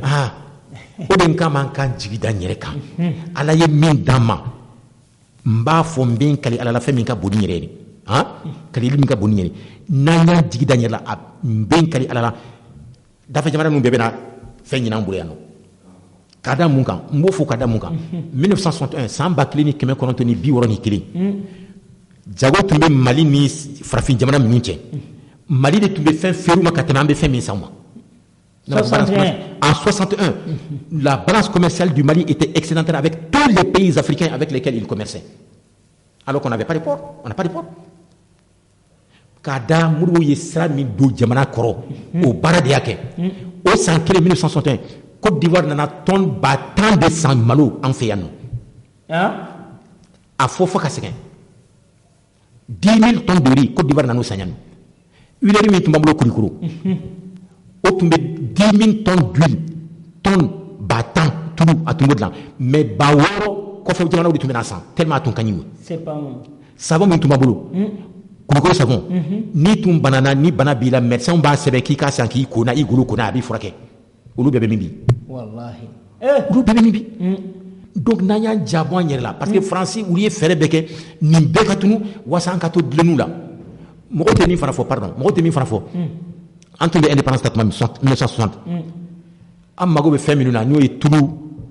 safinɛ sukaro o fɛnmisɛnninw don o don mago bɛ ɲa ni min ye n'i tun y'a sigi 100 an tun bɛ 99 san kɔfɛ de ka na n'a ye mais san 6 kɔnɔ Modibo ka baara la plan quinquennal kɔnɔ u y'a an ka dulonni kɛnɛma na u y'a bɔ yen 99 la ka kɛ 60 bɛɛ tun bɛ dilan de an fɛ yan an tun bɛ 40 dɔrɔn de san kɔfɛ mais o bɛɛ bɛ min bi wallahi ni mɔgɔ b'a fɔ ko Modibo ka tile ya c'est vrai filiw dɔw kɛra yɔrɔ dɔw la mais u tun ye min kɛ u tun ye min kɛ n'an ma segin o ma an bɛ to dulonni mɔgɔ la hali bi an ma bɔ faransi ka gɛlɛya kɔnɔ dɛ n'an ma segin an yɛrɛ ma ka jigi da an yɛrɛ kan ka wulikajɔ dɔ kɛ min b'a kɛ an bɛ min san faransi ma a dun b'an bolo yan nɔ olu bɛ taa anw de ka fɛn ta ka taa dilan ka na feere an ma n'anw yɛrɛ ye dunnikɛlaw bɛ yen nɔ maliyɛnw bɛ kɔfɛ u bɛ se ka fɛn kɛ min ka fisa ni faransɛw ka fɛn kɛlen ye mais an y'an janbɔ olu bɛɛ la mais a ma daminɛ bi donc tant qu'an ma ɲɛsin o sira sugu de ma ka baara kɛ tiɲɛ kan ka wariko bɔ an ka ko la ka kɛ ni wari tɛ i tɛ kɛ fosi ye alors que mɔgɔ de ka baara bɛ wari dilan mais anw y'a kɛ sisan dɛ wari de bɛ mɔgɔ dilan mais n'an ma bɔ o sira kan an bɛ fɛn fɛn ɲini m'a fɔ sabatili ni ɲɛta la m'a fɔ a tɛ kɛ dɛ mais a bɛ gɛlɛya. Donc au-delà du 1er juillet 1962 mais franc malien créera. Absolument. Parce que franc malien créé il m'a ta fɛn vraiment franc malien tun b'a bolo tuma min waati na franc malien tun b'an bolo an ye avion 18 de san avion 18 de tun bɛ Mali bolo Air Mali bolo avion 18 18 avions a bolibaga bɛɛ tun ye maliyɛnw de ye farajɛ kelen tun t'a bolibaga la y'a mɛn. Ensuite, train, locomotive, train, Mougani Dourou de Tumbambolo. Wagon, Kemesaba. 300 wagons et 25 locomotives. Framalien Tumbambolo Watimi. Framalien Tumbambolo Watimi, Agni Sradlan, Sramin Tumba Ambolo, Ambe Indépendance, Goudon Tumba Sramika, Dou, Kononaula, Ani Dougou de Nyonche. 370 km. Kilomètre Kemesaba, Ani Bioulola. Mais en sera plan quinquennal qu'on a là, qu'à beau kilomètre Kemesaba, Ni Bioulola, qu'à quelques kilomètres Bakine, Ani Kemeworo. Sera min boyan kata mopti a dana muru tile la ka boyan kata Côte d'Ivoire frontière la dana muru tile la fɛn caman mais o fana sera ka sɔrɔ cogo jumɛn parce que baara tun bɛ kɛla ni hakilina min ye an b'a fɔ o ma ko échange compensé échange compensé ye mun ye par exemple n'an tun b'a fɛ ka fɛn san rusiw ma an b'a fɔ o ma bon an mago b'aw ka nin avion na aw bɛ se ka kelen feere a ma joli la o b'a fɔ bon an bɛ se ka feere aw ma ni sɔngɔ la an ka wari la bon an b'a fɔ o ma bon aw fana mago bɛ mun na an bolo u b'a fɔ kɔɔri tiga sɔ situlu an fana b'a fɔ o ma bon an fana ka o fɛn ninnu ani misigolow ni misisogow ni fɛnw an fana b'a fɔ o ma o tɔn kelen aw ka wari la an b'a feere aw ma nin na donc falen tun bɛ kɛ ten de y'a mɛn mais faransiya ye ani an dafɛ jamana ninnu k'a fɔ Modibo commencera ka san sɔrɔ usine 32 de tun b'an bolo yan usine joli 32 et ensuite en plus kalanso i ɲɛ bɛ école soba fɛn fɛn na école normale supérieure école nationale d'administration école nationale des ingénieurs IPR de Katibougou école de médecine a bɛɛ jɔra Modibo tile la ni franc malien ye y'a mɛn nin bɛɛ donc u y'o de ye senkɔrɔjugu minnu tun bɛ jamana kɔnɔ ni dɔw yɛrɛ tun bɛ Modibo Keyita kɛrɛfɛ farajɛw commencera ka n'an dafɛ jamana na ko aw bɛna min kɛ sisan nɔ n'i y'a ye Modibo bɛ sera ka nin bɛɛ kɛ u bɛ kɔɔri ni tiga ni sɔ ni situlu minnu feere la o de b'a to u bɛ taa ɲɛ tan nɔ an bɛna min kɛ komi u b'o sɔrɔ sɛnɛkɛlaw de bolo aw bɛ taa fɔ sɛnɛkɛlaw ye ko u ka jamana gouvernement b'a sa u ma min na anw b'a sɔngɔ ɲɔgɔn 5 d'u ma u kana feere gouvernement ma tuguni marché noir donc u donna sɛnɛkɛlaw kan n'o hakilina ye sɛnɛkɛlaw fana finalement u commencera u tun bɛ se ka min feere gouvernement u t'o feere tugun u b'a fɔ an b'a bɛɛ di marché noir la u bɛ taga dafɛ jamana ninnu na marché noir la o de y'a kɛ dɛsɛ nana gouvernement commencera ka dɛsɛ donc maintenant il fallait que n'o de don an kan ka monnaie convertible bon o de baara nana kɛ sa fo franc malien nana ka dévaluer fo 50% o fana bɛɛ kɛra janfa de kɔnɔ mais Modibo y'a ye o kelen coup d'état tɔ tora tile 10 français ka ministre de la mise de la coopération ko Yvon Bourges o nana Modibo y'a reçoit Kuluba a kama a ko aw ni Mali accord min signé k'a fɔ aw b'a fɛ ka Mali lasegin fɛn kɔnɔ k'an ka wari dévaluer 50% a tɛ kɛ tuguni ne bɛna taa ciw dɔ la n'an seginna ka na an b'a bɔ a ma an b'a annuler donc ni coup d'état tun ma kɛ français fa tun tɛ don Mali la bi o fɔ ka sɛgɛn ni coup d'état tun ma kɛ sisan b'a sɔrɔ franc malien de b'an bolo Modibo y'a fɔ le 9 novembre 1968 yani coup d'état ka kɛ 10 jours avant le coup d'état a y'a fɔ devant Yvon Bourges a don mɔgɔ min tun bɛ yen il y avait Sori Kulibali o tun y'a ka conseil économique il y avait a ka directeur de cabinet Bakara Diallo o tun bɛ yen ani ministre des affaires étrangères Ousmane Ba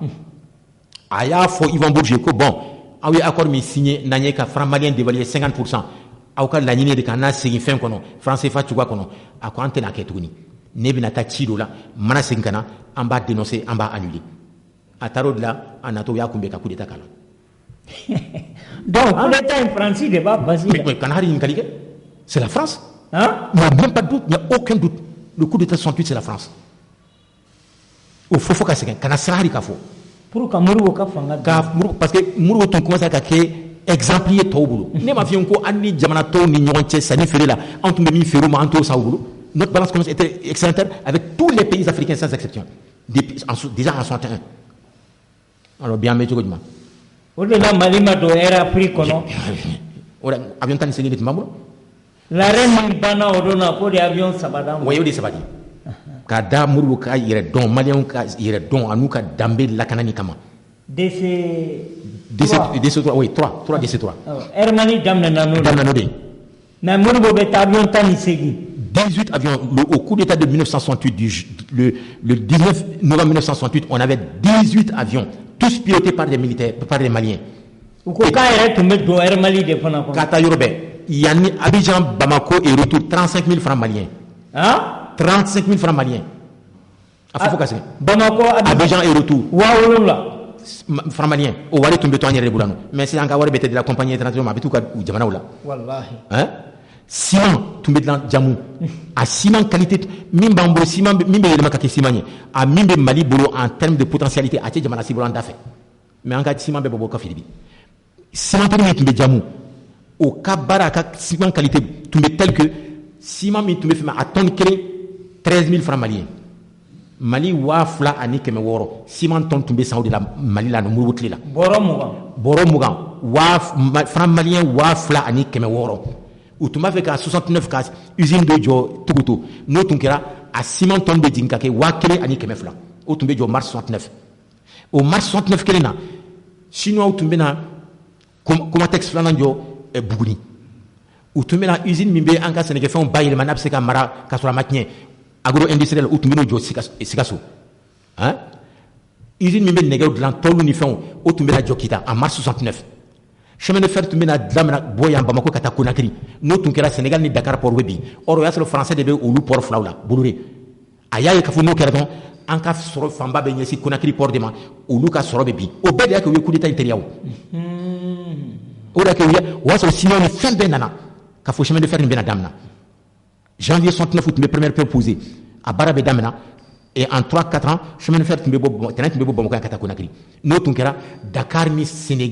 Abidjan port o tun bɛ français min bolo ko Boloré a tun bɛ bin donc pour que k'o bali a kana kɛ joona u ye coup d'état teriya o kɛlen ni minnu na fanga la u ko chinois ma ko chemin de fer na tɛ jɔ tugun a ye taa n'aw ka minɛnw ye chinois fana y'o ta ka taa chemin de fer dilan Tanzanie ni Zambie cɛ u b'a fɔ ma Tanzam anw ka minɛn minnu tun bɛ yan n'u tun bɛ chemin de fer ka bɔ yan ka taa Conakry o de taara ka taa a jɔ Tanzanie Zambie cɛ Tanzam Bamako chemin de fer Bamako Conakry chemin de fer minɛnw de tun don an bɛ min an bɛ min bi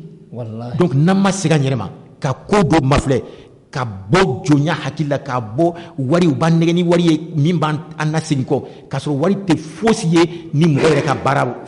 nafa tɛ bon donc mais n kɔrɔkɛ Dawuda Tekete ne mana nin bɛɛ ye quoi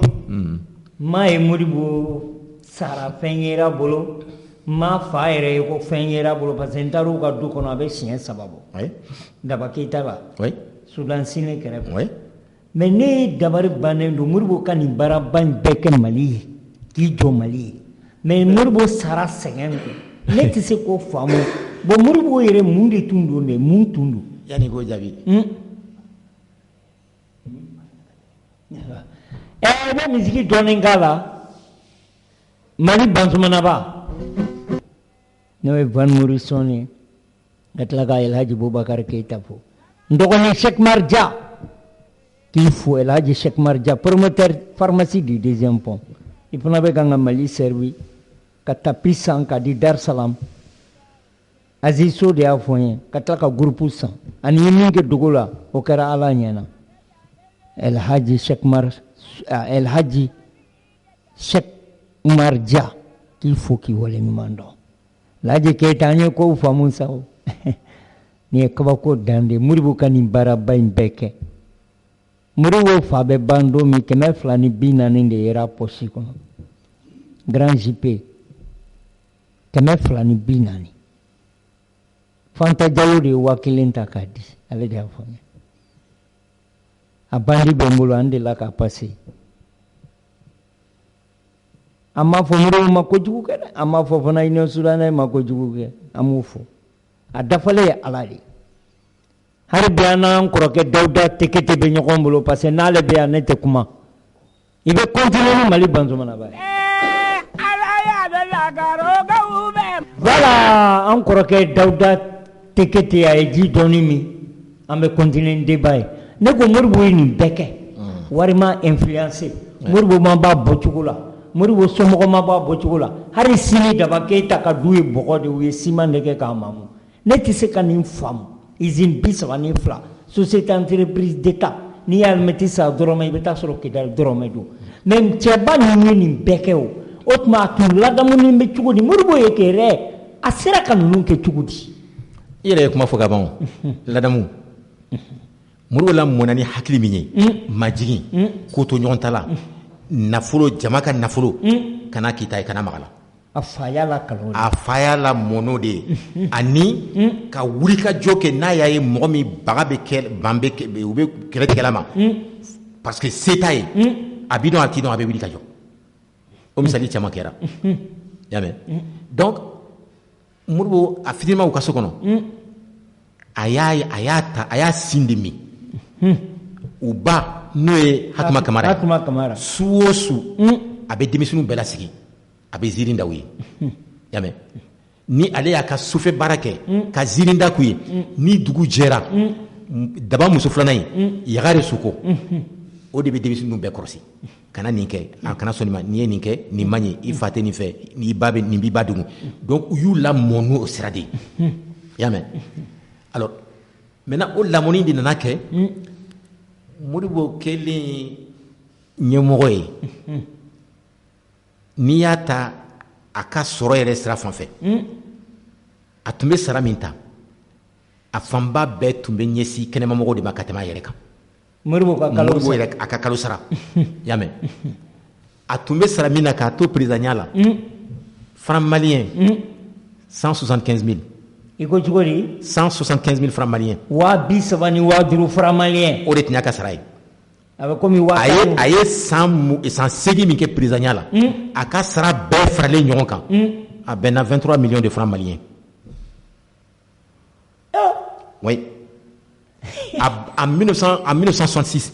a banna balimamuso tun bɛ taa Iji o y'a sɔrɔ président don dɛ novembre 66 u taatɔ la a ko wari t'ale bolo k'a d'u ma a ye lettre sɛbɛn k'a ci par valise diplomatique k'a ci Wahab Doucouré ma o tun ye Mali ka lasigiden ye Makan jamana la ko o ka Mali wari 10,200 k'o juru don ale la mais a k'a di a ba ma ni kalo sara a b'a sara ye Modibo y'o kɛ o an bɛ mun fɔ o mɔgɔ sugu ma so kelen a tun t'a tɔgɔ la 1954 san 1954 a sera ka dugutigi sɔnni Moribabugu in fana a ye foro dɔ sɔrɔ yen o foro ninnu a y'i jija k'i nɛgɛsɛ ka fɛnw jɔ so dɔw jɔ mais o so ninnu jɔlen a so n'a fenêtre a da n'a fenêtre olu batan dilanni tun t'a bolo a ye lettre ci Metal Soudan directeur ma ko n'a sɔrɔ a to o degun o ka batan ninnu don juru dɔ a la u ka bɛn a sara cogo la kalo kalo a bɛ se ka min sara a b'o kɛ a y'o sara daminɛ dɔrɔn a ma hali kalo fila bɔ coup d'état kɛra la coup d'état kɛlen a la ko minnu b'a ka foro la Moribabugu oui a y'a ta juru de la ka u k'a la Metal Soudan oui Metal Soudan na maintenant k'a to kaso la a san fɔlɔ lettre tɛ s'a ma a tɛ lettre ci mɔgɔ ma u y'a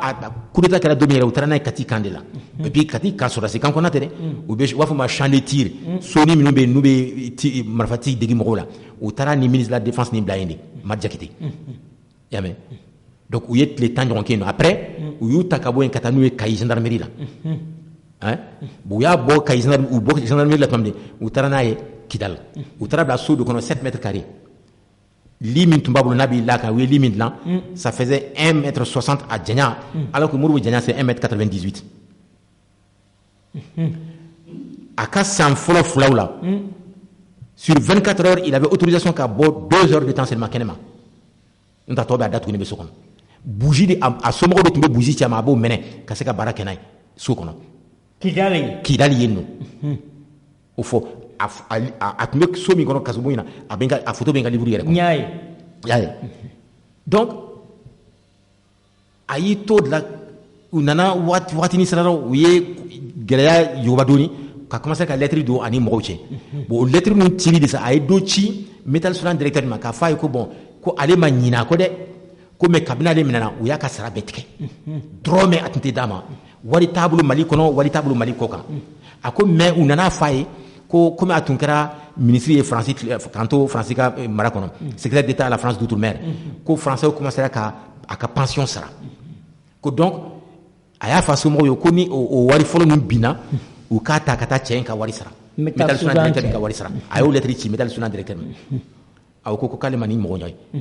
ko mɔgɔ min bɛ tan i bɛ gɛlɛya la i tɛ miiri fɛn wɛrɛ la ko juru min i y'a ta hɔrɔnya kɔnɔ ko fo o de ka sara fɔlɔ a ko k'ale ma da la ni Modibo ɲɔgɔn bɛ farafinna ɲɛmɔgɔw la o y'o fɔ n y'o sɛbɛn ka livre yɛrɛ kɔnɔ y'a mɛn donc mɔgɔ min don a tun bɛ tan de a ye faso bila fɛn bɛɛ ɲɛ hali a yɛrɛ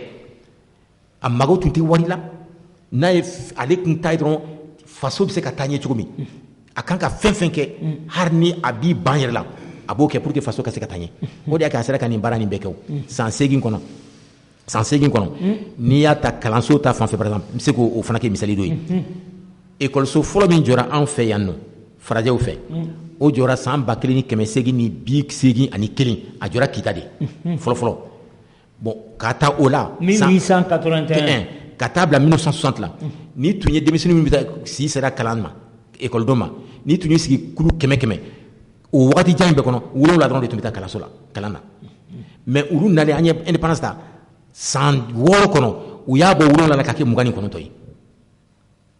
29% de taux de scolarisation en 68 an tun b'o de la mais coup d'état kɛlen 68 n tɛ nin fɔlɔ kun fɛ dɛ a papier kan to ministère de l'éducation la n ye sɛgɛsɛgɛli kɛ nin bɛɛ la a bɛɛ papier bɛ yen nɔ mɔgɔ bɛ se ka taa vérifier coup d'état kɛlen 68 donc ka taa 69 ka na bila 89 a bɔra 29 sunan na ka bin ka kɛ 22% ye nin bɛɛ bɛ mun fɔ cɛ ka ladiriya ani k'i ban ka jamana nafolo bɛɛ ɲɛsin jamana taabolo ɲɛtaa dɔrɔn ma mais bon ka taa 68 ka na bila je ne sais pas ma les années 90 2000 2011 et 2000 a ko bɛ cogo di wallahi mais Dawuda ne b'a fɛ ka min faamu maa kɔrɔkɛ fana ou bien a dɔgɔnin i b'a dɔn Male tun ye docteur ye oui hali u b'a opérer tuma min Kayi a bɛ kɔrɔkɛ in taara assisté absolument voilà Male ka kɔrɔ n'ale oui Male ka kɔrɔ n'ale Male de fa den fɔlɔ ye o ye Yagare den hali a salen Male de nana lajɛ oui n b'a fɛ ka min dɔn ale somɔgɔ a m'a si don yɔrɔ la a m'a somɔgɔ si don yɔrɔ la ko ne ye président ye ah non pour ka se ka bénéficier ko hali u bɛ tati ta don min k'u b'a kɛ fɛn ye ko Union Soudanaise la k'a kɛra mankanba de oui n bɛ se k'o fɔ o misali Seydou Badian yɛrɛ de y'o fɔ n ye a ko c'est que Moussa Tati a dɔgɔkɛ in o tun ye haut commissaire de il n'a jamais été ministre c'était haut commissaire à la jeunesse et au sport alors Seydou Badian ko ma ko don do ale ni Ousmane Bamala ni jɔn ko u wulila u taara se Modibo ma k'u k'a ma ko bon ko u y'a wele fɔlɔ ko u tun b'a fɛ ka na fɛn dɔ f'a ye ko bon ko d'accord u bɛ se ka na k'u nalen u y'a fɔ a ye ko bon k'olu kɔni b'a ɲini a fɛ vraiment k'a da a dɔgɔkɛ Moussa Tati u bɛ baara min kɛ la alors ko a k'a filɛ k'a bɔ au commissariat la ka kɛ ministre ye ko a sɔrɔ Biki b'a bolo a ye Biki la ka bureau kɔnɔ a ko aw nakun y'o de ye k'a ko ko olu ko ko a ko n'aw tun y'a fɔ n ye k'aw bɛna o de fɔ n ye n tun b'a fɔ aw kana se ma ni o de don a ye segin ka taa aw ka baara la a ye n bila n ka n ka baara continuer a tɛ k'a ye bi a tɛ kɛ ministre bi a tɛ kɛ ministre ye sini a y'u gɛn a ko olu bɔtɔ bureau fɛ k'a ma a fɔ a y'aw ta ka bɔ n ka bureau ko mais Maliya bolo u bɔtɔ bureau da fɛ ko f'u bɛ ɲɔgɔn gungun bureau la Seydou Badian de y'o fɔ ne ye a ma sɔn a kɔrɔkɛ Masire tun ye poste directeur en Afrique de l'Ouest poste min bɛ Afrique de l'Ouest bɛ o directeur général adjoint de tun ye Masire ye yan'a fɔ a dɔgɔnin kana président ya la oui y'a mɛn donc fo c'est à dire ale ni nɔrɔna ye Modibo ye donc komi a y'o kɛ indépendance talen o tun b'a ɲɛna k'a fɔ ko a bɛna kɛ ministre ou bien a b'a fɛn poste ni télécommunication fɛn a ma sɔn o yɛrɛ fana tun tɛ politique fɛ il paraît que tuma bɛɛ o tun b'a fɔ Modibo ye ko Modibo e hakili la k'a fɔ i ni minnu bɛ ɲɔgɔn fɛ o bɛɛ b'i fɛ yan ne jɔrɔlen b'i ye o dɔw bɛ sɔn ka n'i janfa mais malheureusement Modibo minɛnen u taara ale minɛ ka taga n'a ye prison na Kidal k'a sɔrɔ a da tɛ politique la Masire tɛ Kidal a kɔrɔkɛ oui il a fait je crois 4 ans là-bas Masire ye 4 ans kɛ prison na Kidal Modibo dalen bɛ min kan Modibo dalen bɛ k'a sɔrɔ a tun tɛ politique yɛrɛ la a da t'a la a muso fana u nana a muso minɛ ka taga n'a ye gendarmerie la pendant à peu près 6 mois k'a sɔrɔ denyɛrɛnin tun b'a bolo o bɛ 4 mois la n'o tɔgɔ bɛ Mulayi Keita o ma Modibo ye o non u nana Mulayi bɔ a ba sin na ka taga n'a ba ye à peu près quelques mois ka to gendarmerie la yen nɔ k'a ka so bɛɛ jɛnsɛn a kɔrɔkɛ ni Masire o den dɔ bɛ yen nɔ o régulier ta u si t'a dɔn sisan a taara yɔrɔ min kabini coup d'état kɛra u nana k'a ba minɛ k'a fa minɛ ale taara a balolen bɛ a salen bɛ a mɔgɔ t'a dɔn Mulayi nun kɔrɔkɛ u si t'a dɔn bi a bɛ yɔrɔ min i b'a sɔrɔ a sara yɔrɔ la bon a dɔ bɛ yen nɔ o bɛ Belgique o ko fo k'ale sa a tɛ na Mali la tugun Masire denkɛ don o ye médecin o fana ye médecin de o ko k'ale tɛ na a denkɛ dɔ bɛ yen nɔ Sékou Touré de y'o ta ka taa n'a ye Laginɛ yen nɔ Mulayi nun kɔrɔkɛ y'a mɛn k'a ladon école la k'a bila ka taga kalan kɛ Allemagne démocratique a nalen k'a kɛ Sékou Touré k'a yɛrɛ ka conseiller politique ye o bɛ Laginɛ hali bi o yɛlɛmana yen nɔ bon k'a sɔrɔ mɔgɔ minnu don u m'a bɔn wallahi donc o b'a yira déjà u tun bɛ Modibo ka kabila la tununi nɔfɛ cogo min nin bɛɛ b'o de yira y'a mɛn donc c'est pour dire que donc Daba yɛrɛ nana retraite la n y'a kalan i ka livre la 1942 Daba ye retraite 1942 ka na i sigi yan oui a ka so a tun taa yɔrɔ la tuma bɛɛ a bɛ bɔ k'i sigi a ka so da la a ka bolonkɔnɔ in na ani a teriw bɛ baro kɛ fo kana saya sama 1965 1965 de ala y'a ka kalifa donc Modibo yɛrɛ woloba banna 84 oui Modibo ba Hatuma Kamara a ye gɛlɛyaw ye dɛ u y'a ni Modibo yira ɲɔgɔn na yanni Modibo ka sa o oui u yira ɲɔgɔn n ye min mɛn ni fura ɲɔgɔn ye mais ne yɛrɛ ye kuma min fana mɛn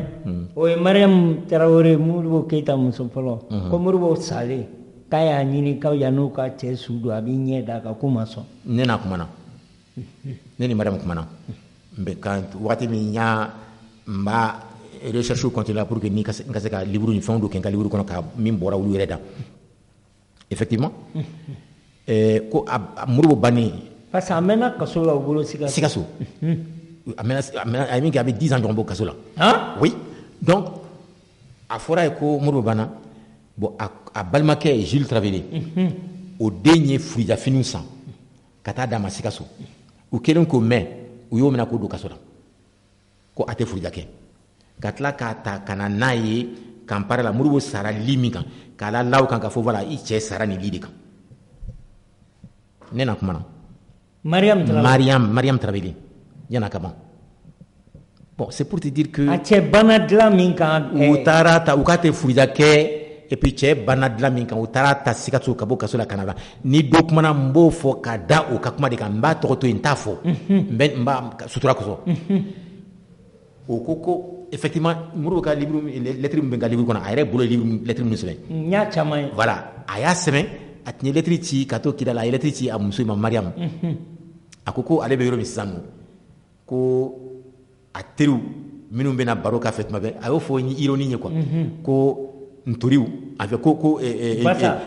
basaw ani ɲina ku simaw k'u bɛ to ka yɛlɛ ale ka so kɔnɔna n'u donna u bɛna yɛlɛ kogo kan ka kɛ ko bɛ yɛlɛ ko n'a ye tɛgɛrɛ fɔ u b'u kari ko fo ale bɛ yɛlɛ f'a ɲaji bɛ bɔ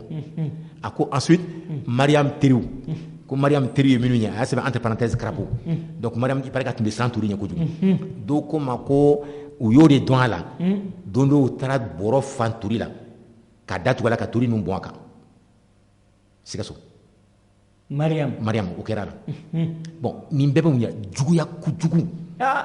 mais o bɛ mun ɲɛ mɔgɔ ye bi an bɛ min minnu ye k'o bɛ min ne m'u kun kɔrɔta ni kojugu ye mais an y'a ye u caman laban kɛra cogo min bɛɛ sara cɛncɛn bon en tout cas donc c'est pour dire que tout simplement n'an b'a fɛ Ala ka nɔgɔya dɔ nata ɲɛ an ka juguya in dabila juguya ɲɔgɔn juguya nkalon kan an ka dabila ne kɔni y'a ye mɔgɔ mɔgɔ n'i y'i sigi ɲɔgɔn juguya nkalon kan a bɛ laban ka segin i yɛrɛ de ma a bɛ segin ma mais n kɔrɔkɛ Dawuda wagati bɛ kan ka to 10 minutes o ko Modibo ye sira min ta bon ni n ko sira min Union Soudanaise RDA socialisme de don mais est-ce que o nafa tun bɛ jamana kan bon ne b'a fɔ o yɔrɔ la ni mɔgɔ caman ye ɲininka n bɛ jaabi min di n b'a fɔ n ko bon baarakɛ minɛn min tun don u y'a tɔgɔ ko ye de wasa u danfara ka don u ni baarakɛcogo tɔw ni ɲɔgɔn cɛ mais pour que a dɔn a nafa bɛ se jamana ma mais Modibo ye min kɛ o de y'a misali ye o dɔrɔn de y'a misali ye an ka ta o dɔrɔn de ma 30 usines jɔli sɛnɛ yiriwali kalansow jɔli mɔgɔw ka takasigiw ni ɲɔgɔn cɛ k'o nɔgɔya avion ni mobile ni fɛnw n ko mobile tun bɛ bɔ Bamakɔ transport urbain Bamakɔ tube k'a ta Bamakɔ kun fa kun dɔrɔmɛ 5 ne yɛrɛ donna a kɔnɔ alors o bɛɛ de i b'a yira n'a sɔrɔ a tun bɛ sira min kan o nafa sera jamana ma ou bien a ma s'a ma taamali ninnu tɛ fara ko an ye turu usine dilan turu minnu dilan ani Sokoma a bɛɛ radio tun bɛ dilan yan Sokoram voilà fɛn bɛɛ tun bɛ kɛ bon donc n'u y'o fɔ i b'a fɔ ko est-ce que faamuyali wɛrɛ t'o la o i b'a ma filɛ dɔrɔn don a nafa ye min ye a ka politiki sira ye min na se jamanadenw ma n'i tun tilali ka kalan na i tɛ kɛ chômeur ye i bɛ bɔ dɔrɔn i bɛ baara sɔrɔ oui Modibo tile la i bɛ don école la ka bɔ fo école sanfɛ école ninnu na i somɔgɔw tɛ dɔrɔmɛ san i ka kalan na u tɛ dɔrɔmɛ san i ka fourniture la donc e ye école min kɛ i somɔgɔ ma biki san dɔrɔmɛ kelen fo k'an ta farajɛ jamana la dɔrɔmɛ kelen a ma sara n ye a ma sara somɔgɔw ma sara k'a fɔ ko n ka kalan fo n'a kɛra o bɛ bidɔnni min san ye ka ji k'a kɔnɔ n'i bɛ taa école la pour que n ka to k'a min a banna ani saki min bɛ d'i ma ni n bɛ n ka minɛn bila n'o tɛ fourniture cahier bic ardoise crayon a bɛɛ tun bɛ di fu Modibo tile la dɔrɔmɛ kelen somɔgɔw tun t'a bɔ a bɔ u den ka kalan na mais bi a bɛ cogo di ni école wuli bɛ na se fo somɔgɔw bɛ hami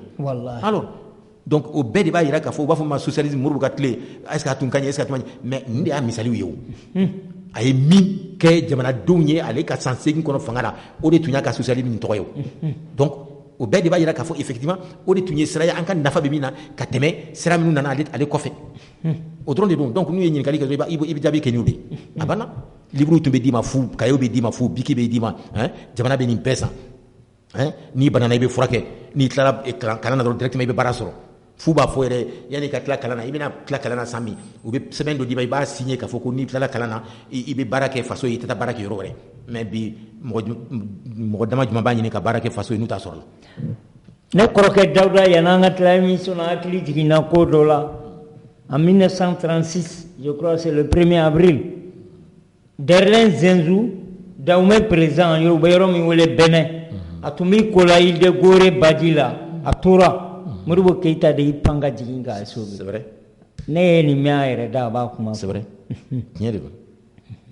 I y'a fɔ cogo min a kɛra 1er avril u tila san kalan na yɛrɛ bon comme Émile Derlin Zensou mɔgɔ min tun don yɛlɛkomɔgɔ de don a bɛ to ka fɛn bɛɛ kɛ ka mɔgɔw la yɛlɛ donc 6 heures du matin u taara ɲɔgɔn sɔrɔ kɔgɔjida la ale ye fili ji kɔnɔ k'a bɛ nager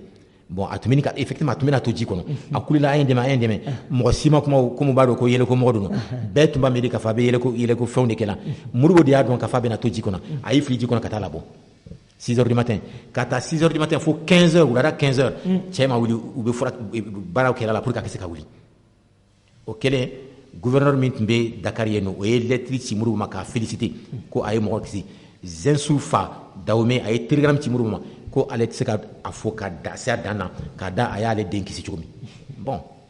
mais n kɔrɔ Dawuda ne b'a fɛ k'a dɔn Modibo tun fɛlen bɛ a tun ko ka di maaw ye Afrique kɔnɔ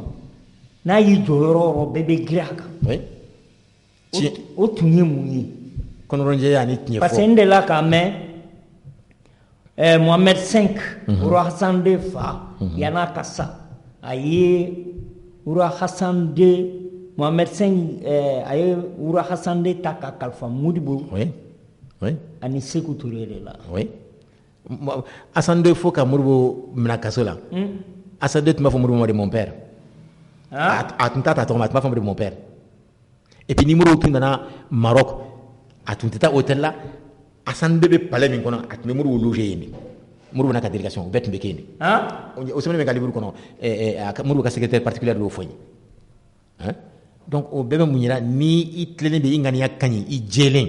i tɛ baara kɛ nkalon kan i mana kɛ fɛn fɛn kɛla i b'a kɛ ni Ala ɲɛsiranya de ye Ala bɛ dawula d'i ma mais Amadu Jikɔrɔn delila k'a fɔ Ala ma hinɛ la k'olu ye san 10 kɛ ko minnu bɛna k'u ɲininka k'u b'a fɔ an presselen don aw kan sisan k'olu b'a dɔn u ma dɔrɔn mɛ du o de la u ma se ka juger. U ma se u tun tɛ se o u tun tɛ se parce que u ye juge la wuli France en 1973 san 1973 u ye juge la wuli ka na k'u bɛ Modibo juger u taara Kidal ka taa Modibo sɛgɛsɛgɛ yen nɔ u seginnen ka na u y'a fɔ sɔrɔdasiw ye ko n'aw k'aw bɛ nin juger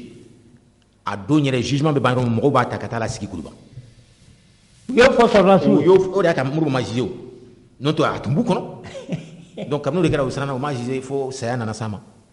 n'o tɛ o kɛra tentative kɛra dɛ tentative kɛra en 73 a témoin bɛ yen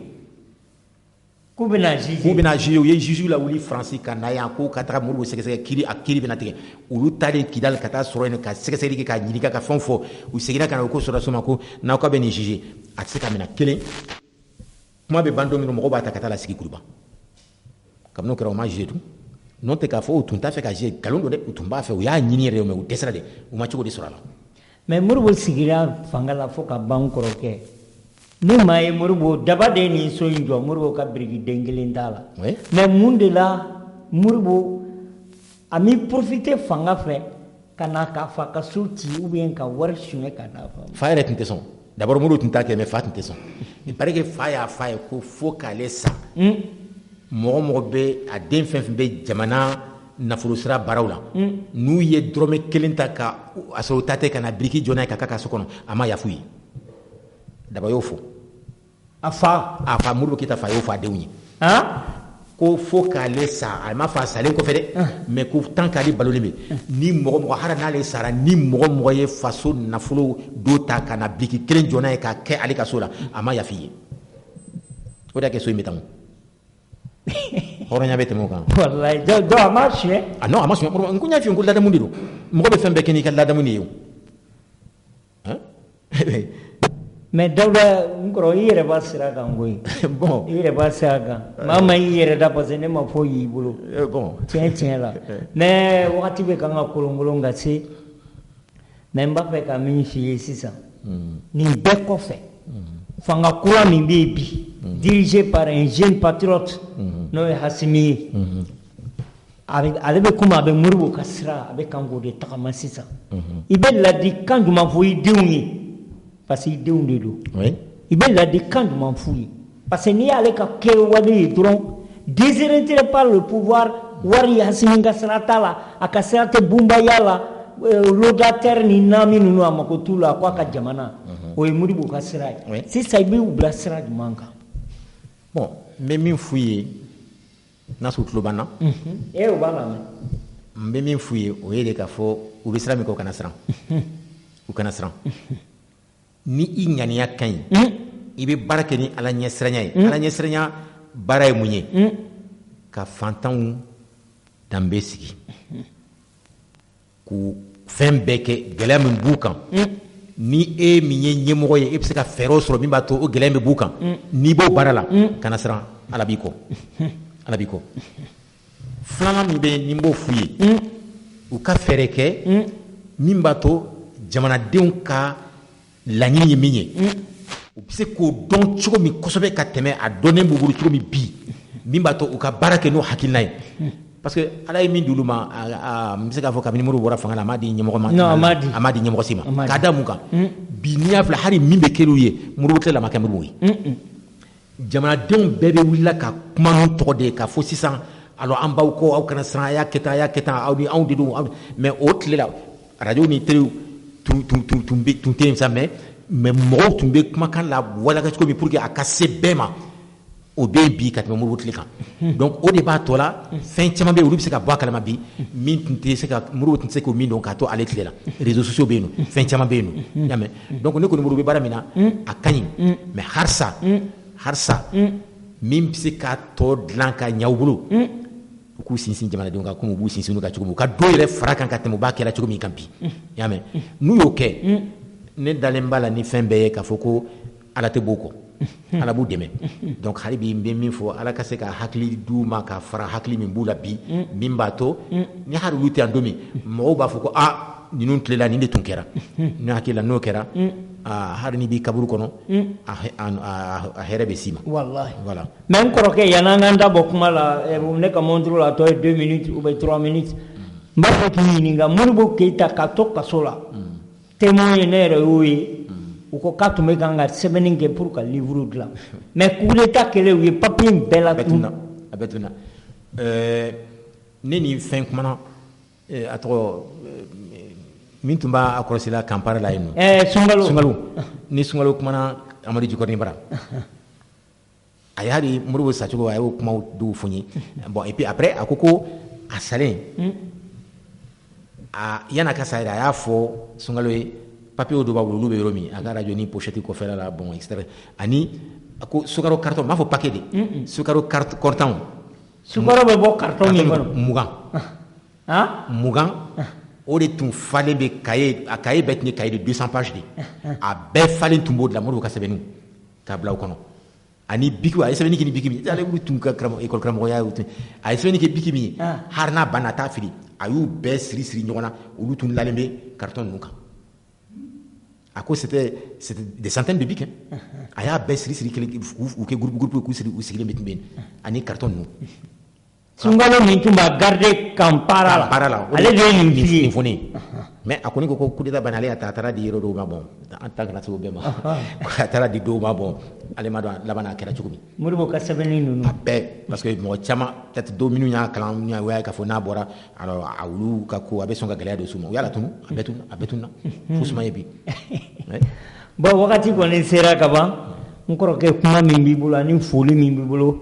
bi kɔngɔ tun b'an na an fara tewu kalon caman dara Modibo la an b'a dɔn caman tɛ tiɲɛ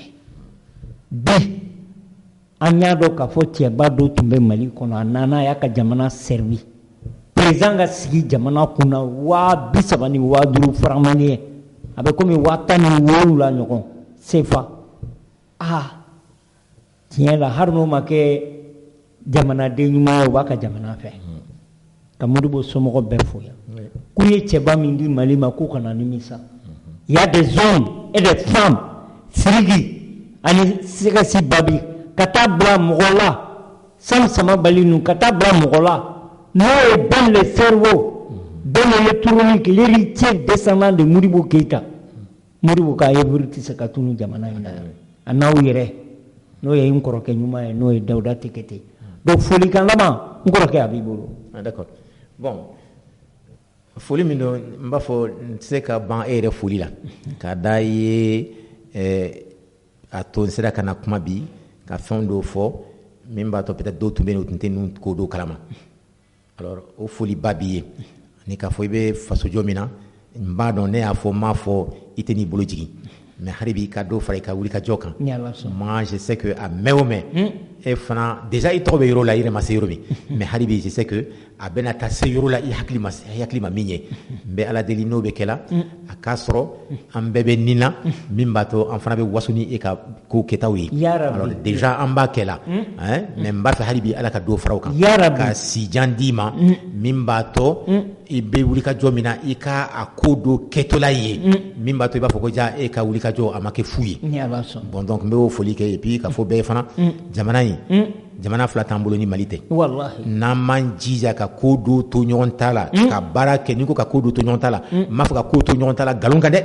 mais an k'a to ɲɔgɔn ta la tiɲɛ kan ani an danbe ani an bɛnba minnu y'a to an bɛ jamana min kɔnɔ bi an nana sɔrɔ cogo la min y'a to an sera ka kɛ nin ye n'an fana dun ma wuli ka jɔ kɛ ka baaraw dɔ kɛ min b'a to an fana bɛ jamana dɔ to an denw ye est-ce que ala yɛrɛ tɛna tigɛ an na donc ala kana o tigɛ n'a ye san ma donc hali bi an bɛ ala deli a ka si ni kɛnɛya di an ma min b'a to an bɛɛ ka wulikajɔ b'a to jamana in bɛ gɛlɛya minnu kɔnɔ bi o bɛ nɔgɔya fo kana kɛ bɛɛ b'a fɔ ko ja an ka jamana ye nin jamana sugu de ye an yɛrɛ tun b'o min ala n bɛ bɔ kuma la yan voilà nin tun y'an kɔrɔkɛ